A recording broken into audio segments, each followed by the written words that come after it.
Plaster of पॅरिसच्या गणेश मूर्ती तयार न करता पर्यावरणपूरक मूर्ती तयार कराव्यात।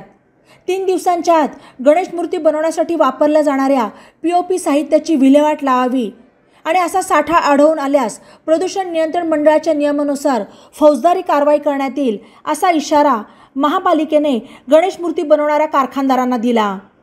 पर्यावरणपूरक गणेश मूर्ती तयार करण्याबाबत आणि POPच्या मूर्तीबाबत प्रदूषण नियंत्रण मंडळाने दिलेल्या पत्राच्या आधारे महापालिकेने शहरातील 130 कारखानदारांना नोटिसा बजावल्या।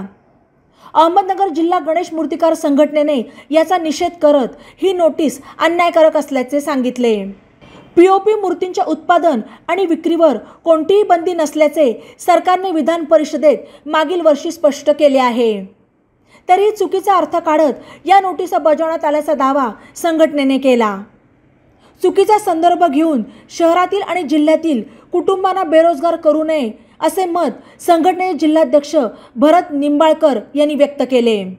याबाबतचे निवेदन त्यांनी महापालिका आयुक्त यांनाही पाठवले आहे। ई-नवा मराठा यूट्यूब चॅनलला सबस्क्राईब करा आणि बेल आयकॉनवर प्रेस करा।